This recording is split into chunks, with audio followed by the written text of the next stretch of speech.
నమస్తే. నేను Sai Kumar. Welcome to 7 institute.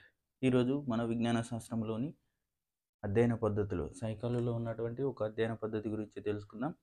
అదే ఇంటర్వ్యూ మెథడ్. దీనిని తెలుగులో పరిపుచ్చ పద్ధతి అని కూడా అంటారు. దీనిపైన ఇంతకుముందు గతంలో డిఎస్సి జరిగిన దాంట్లో ఒక డైరెక్ట్ బిట్ వచ్చిందండి. రైట్. ఇది ఒక బిట్ వచ్చింది. ఇది 19 తారీఖు జరిగినటువంటి సెకండ్ షిఫ్ట్లో డైరెక్ట్ దీని మీకు బిట్ వచ్చింది. కావాలంటే ఒకసారి చూడండి, చాలా ఇంపార్టెంట్ అండి. రైట్. ఇంటర్వ్యూ పరిపుచ్చ అంటే ఈ డెఫినేషన్ మీదకి వెళ్ళబడ్డదండి. ఎట్లా అంటే పరిపుచ్చ పద్ధతి, అసలు ఇంటర్వ్యూ మెథడ్ అంటే డెఫినేషన్ ఏంటిది?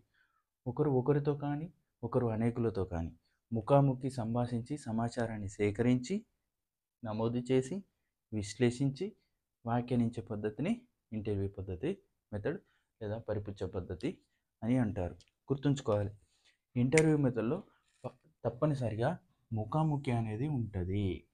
ఇది గుర్తుంచుకోవాల్సింది. ఫేస్ టు ఫేస్ చేసేదే ఇంటర్వ్యూ. ఓకేనా? దీంట్లో ఇంటర్వ్యూ అంటే ఇక్కడ చూడండి, ఒకరితో కానీ ఒక పర్సన్ ఒకరితో కానీ ఒకరు అనేకులతో కానీ ఒకరితో కానీ లేదా ఒకరు అనేకులతో కానీ, ఓకేనా? ఫేస్ టు ఫేస్ ముఖాముఖి సంభాషించి వీళ్ళతోటి సంభాషించి మాట్లాడి సంభాషించి సమాచారాన్ని వీళ్ళ దగ్గరికి వెళ్ళి సమాచారాన్ని సేకరించి నమోదు చేసి విశ్లేషించి వ్యాఖ్యానించే పద్ధతిని ఇంటర్వ్యూ మెథడ్ అని అంటారు. ఓకేనా? పరిపుచ్చ పద్ధతి అంటారు. రైట్. దీంట్లో ఇట్లా ప్రశ్నించేవాడిని పరిపుచ్చకుడు అని అంటారు. ఇది టెక్స్ట్ బుక్లో మెన్షన్ చేసిండండి. డైరెక్ట్ ఒకవేళ ఇస్తే ఇవ్వచ్చు, చెప్పలేం. ప్రశ్నించే వారిని పరిపుచ్చకుడు అని అంటారు. సమాధానం చెప్పేవాడు వారిని ఏమంటారు? పరిపుచ్చితుడు అని అంటారు.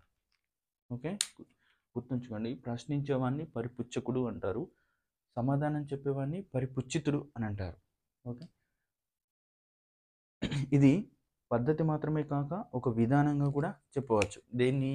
ఇంటర్వ్యూ మెథడ్ని. పద్ధతి మాత్రమే కాక ఒక విధానంగా ఏ మెథడ్ని చెప్పచ్చు అని అడగచ్చు. దాన్ని ఏమంటారు? ఇంటర్వ్యూ మెథడ్ని ఒక విధానంగా కూడా చెప్పవచ్చు. ఈ ఇంటర్వ్యూ అనేది సక్సెస్ కావాలంటే ఇద్దరి మీద ఆధారపడి ఉంటుంది. ఒకరెవరు?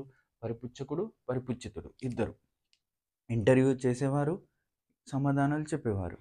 Okay, right. విజయం ఇద్దరి మీద ఆధారపడి ఉంటుంది. ఈ ఇంటర్వ్యూ మెథడ్లో 2 రకాలు ఉంటాయండి. ఒకటి ఏంటిదంటే నిర్దేశిత పరిపుచ్చ, ఇంకోటి అనిర్దేశిత పరిపుచ్చ. నిర్దేశిత పరిపుచ్చని సంరచిత పరిపుచ్చ అని కూడా అంటారు. అనిర్దేశిత పరిపుచ్చని అసంరచిత పరిపుచ్చ లేదా రూపరహిత పరిపుచ్చ అని అంటారు. గుర్తుంచుకోండి, ఇంటర్వ్యూలో 2 రకాలు ఉంటాయండి. ఒకటి నిర్దేశిత పరిపుచ్చ, ఇంకోటి అనిర్దేశిత పరిపుచ్చ. నిర్దేశిత పరిపుచ్చని సంరచిత పరిపుచ్చ అని కూడా అంటారు. అనిర్దేశిత పరిపుచ్చని అసంరచిత పరిపుచ్చ లేదా రూపరహిత పరిపుచ్చ అని కూడా అంటారు. ఓకేనా? అసలు నిర్దేశిత పరిపుచ్చ అంటే ఏంటిది? పరిపుచ్చ అంటే తెలుసు, ఒకరితో కానీ. అంటే పరిపుచ్చ అంటే ఇండైరెక్ట్గా ఏంటిది? ఇంగ్లీష్లో ఇంటర్వ్యూ అన్నట్టు. అంటే పరిపుచ్చ అంటే ఏంటిది? ఒకరితో కానీ ఒకరు అనేకులతో కానీ ముఖాముఖి సంభాషించి సమాచారాన్ని సేకరించి నమోదు చేసి విశ్లేషించి వ్యాఖ్యానించేదాన్నే ఇంటర్వ్యూ అంటారు. మరి నిర్దేశిత పరిపుచ్చ అంటే ఏంటిది? దీన్ని సంరచిత పరిపుచ్చ అన్నాం. రైట్. నిర్దేశిత పరిపుచ్చ అంటే ఏంటిదంటే మనం ఏదైతే ఇంటర్వ్యూ చేయాలనుకుంటున్నామో దానికి సంబంధించినటువంటి ప్రశ్నావళిని ముందే తయారు చేసుకొని ఆ ప్రశ్నావళికి అనుగుణంగా ఎదుటి వారిని ప్రశ్నించడం, దాన్నే నిర్దేశిత పరిపుచ్చ అని అంటారు. ఓకేనా? చూడండి, ఒక ప్రత్యేకమైనటువంటి ఇంటర్వ్యూలలో ఉంటాయి. ఏది? సివిల్ సర్వీస్ కానీ, ఇంతకుముందు గ్రూప్ 1లో ఉంటుంది, ఇంటర్వ్యూ ఉంటుంది. వాళ్ళకు సంబంధించినటువంటి బయోగ్రఫీ ముందే తెప్పించుకొని వీళ్ళని ఏ విధంగా ప్రశ్నించాలి, వీళ్ళ దగ్గర ఉన్నటువంటి స్కిల్ని ఏ విధంగా మేము టెస్ట్ చేయాలనుకొని ముందే ఏం చేస్తుండే? ప్రశ్నావళిని రూపొందించుకుంటుండే. ప్రత్యేక నియామకాలకు సంబంధించినటువంటి ఇంటర్వ్యూలన్నీ దేని కిందికి వస్తాయి? నిర్దేశిత పరిపుచ్చ కిందికి వస్తాయి. ఓకేనా? ఒక విద్యార్థికి తాను ఎదురైనటువంటి సమస్యలను రాసుకొని వచ్చి ఉపాధ్యాయుని దగ్గర అడగడం లేదా అడగడం, అక్కడంటే చర్చించడం. అంటే ఏమవుతుంది? ముందే రాసుకున్నాడు, దానికి అనుగుణంగా ఉపాధ్యాయులని అడుగుతున్నాడు. ఏమవుతుంది? నిర్దేశితమైనటువంటి పరిపుచ్చ వస్తుంది. ఇంకోటి అనిర్దేశిత పరిపుచ్చ. దీన్ని అసంరచిత పరిపుచ్చ అన్నాం, రూపరహిత పరిపుచ్చ అని అన్నాం. ఓకే. అయితే దీనికి ఆపోజిట్ అసంరచిత పరిపుచ్చ అంటే ఏంటిదంటే ప్రశ్నావళి ముందే రూపొందించుకోవాల్సిన అవసరం లేదు. సమయానుకూలంగా సందర్భానుసారంగా ప్రశ్నలను సంధించుకుంటూ సమాధానాన్ని తీసుకుంటూ రాసుకోవడాన్ని ఏమంటారు? అనిర్దేశిత పరిపుచ్చ అని అంటారు. ఎట్లా అంటే మిత్రులతో ముఖాముఖి సంభాషిస్తూ వాళ్ళ దగ్గర ఉన్నటువంటి సమాధానాన్ని తీసుకొని వ్యాఖ్యానించడం లేదా విశ్లేషించడం దేని కిందికి వస్తుంది? అనిర్దేశిత పరిపుచ్చ కిందికి వస్తుంది. అర్థమైందా? రైట్. ఇంకా ఇష్టాగోష్ఠిలో జరిగినటువంటి సమాచారాన్ని కూడా సమయానుకూలంగా అక్కడ ఉన్నటువంటి పరిస్థితులకు అనుకూలంగా అప్పటిదప్పుడే ఉన్నటువంటి ప్రశ్నలను వేస్తూ సమాధానాన్ని రాపట్టుకోవడం. ఇంకోటి ఏంటి? ప్రకృతి వైపరీత్యాలు జరిగినప్పుడు డైరెక్ట్గా వెళ్ళిపోతాం, అక్కడ ఇంటర్వ్యూ చేస్తూ ఉంటారు. అక్కడ ముందే ఎట్లా జరిగింది, ఎప్పుడు జరిగిందని ఇవన్నీ రాసుకోపోరు. అక్కడ ఉన్నటువంటి పరిస్థితులకు అనుగుణంగా అప్పటిదప్పుడే ప్రశ్నలు వేస్తూ ఉంటారు, సమాధానం తీసుకుంటుంటారు. ప్రకృతి వైపరీత్యాలకు సంబంధించినటువంటి ఇంటర్వ్యూ దేని కిందికి వస్తుంది? అనిర్దేశిత పరిపుచ్చ కిందికి వస్తుంది. Okay, right. ఈ అనిర్దేశిత పరిపుచ్చ అనేది ఇంటర్వ్యూ చేయడానికి ముఖ్య కారకులైనటువంటి వారు ఎవరంటే కార్ల్ రోజర్స్ అండి. ఇది మూర్తిమత్వంలో కూడా వస్తుంది, మంత్రణంలో కూడా వస్తుంది. అనిర్దేశిత మంత్రణం అని కార్ల్ రోజర్స్ ఇంతకుముందు గత టెట్లో కానీ డిఎస్సిలో డైరెక్ట్ అడిగిండు. అనిర్దేశిత మంత్రాన్ని ప్రవేశపెట్టింది ఎవరు, ప్రతిపాదించింది ఎవరు? అనిర్దేశిత వచ్చిందంటే కార్ల్ రోజర్స్, గుర్తుంచుకోవాలి. Okay, right. ఇప్పుడు దీంట్లో ఉన్నటువంటి లోపాలు ఏంటివి, ప్రయోజనాలు ఏంటివి అవి తెలుసుకుందాం.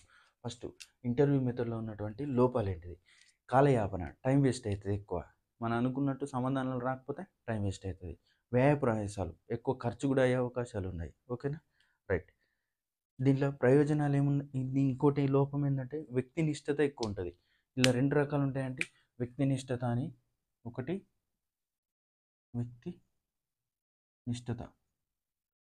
వ్యక్తినిష్టత ఇంకోటి వస్తునిష్టత. ఓకే, వ్యక్తినిష్టత అంటే తనకున్నటువంటి ఒక వ్యక్తి తన అభిప్రాయాన్ని కలిపి చెప్పడం, అక్కడ ఉన్నది ఉన్నట్టు కాకుండా తన అభిప్రాయాన్ని కలిపి చెప్పడం. సరైన సమాధానం రాకపోవచ్చు వ్యక్తినిష్టత ఉన్న సమయంలో. వస్తునిష్టత ఉన్నటువంటి పద్ధతిలో 100% యాక్యురసీ సమాధానం వస్తుంది. ఎవరు చేసినా కూడా సమాధానం అనేది కరెక్ట్ వస్తుంది. వ్యక్తినిష్టత అంటే తనకు అక్కడ ఉన్నటువంటి సిచ్యువేషన్ అనుగుణంగా కాకుండా తనకు నచ్చినట్టు చెప్పే అవకాశాలు ఎక్కువ ఉంటాయి. దీన్ని వ్యక్తినిష్టత అంటారు. వస్తునిష్టత అంటే అది ఎవరు చేసినటువంటి కూడా సరైన సమాధానమే వస్తుందండి. వస్తునిష్టత ఎక్కువ ఉన్నది ఏంటంటే ప్రయోగ పద్ధతిలో వస్తునిష్టత ఎక్కువ ఉంటుందండి. వ్యక్తినిష్టత అన్నిట్లో ఉంటుంది. వ్యక్తి తన యొక్క సొంత అభిప్రాయాలను కలిపి చెప్పడానికి అవకాశం ఉన్నదాన్ని వ్యక్తినిష్టత అంటారు. ఓకేనా, రైట్. వ్యక్తినిష్టత ఉంటుంది, లోపమిల్ల సరైన సమాధానం రాకపోవచ్చు. ప్రయోజనం ఏంటిదంటే ప్రత్యక్షంగా హావభావాలను చూస్తూ ముఖాముఖి ఉంటుంది కదా, ఫేస్ టు ఫేస్. వాళ్ళ దగ్గర ఫేస్ టు ఫేస్ హావభావాలను చూస్తూ సమాధానాన్ని రప్పించుకోవచ్చు, ప్రవర్తనను చూస్తూ సమాధానాన్ని రాబట్టుకోవచ్చు. మొన్న జాఫర్ సార్ తోటి చేసినాం కదా ఇంటర్వ్యూ, అట్లనే ఫేస్ టు ఫేస్ చూసుకుంటూ మన హావభావాలను చూస్తూ చేసేదే ఇంటర్వ్యూ. అది చూడండి, ఇంటర్వ్యూ అంటే పరిపుచ్చ పద్ధతి, ఫేస్ టు ఫేస్ ఉంటుంది దీంట్లో. ఈ డెఫినేషన్ మీకు పడ్డదండి. Okay, right. మన విజ్ఞాన శాస్త్రంలోనే అధ్యయన పద్ధతిలో అన్నీ తెలుసుకుందాం. తప్పనిసరిగా మీకు టెట్లోపే కంప్లీట్ చేద్దాం అనుకుంటున్నా. నేను ఒక ప్లానింగ్ చేసిన, ఆ ప్లానింగ్ని మీరు కూడా చూడండి, మళ్ళీసారి చూడండి. అన్నీ చేసుకుందాం, క్విక్ రివిజన్ పెట్టుకుందాం.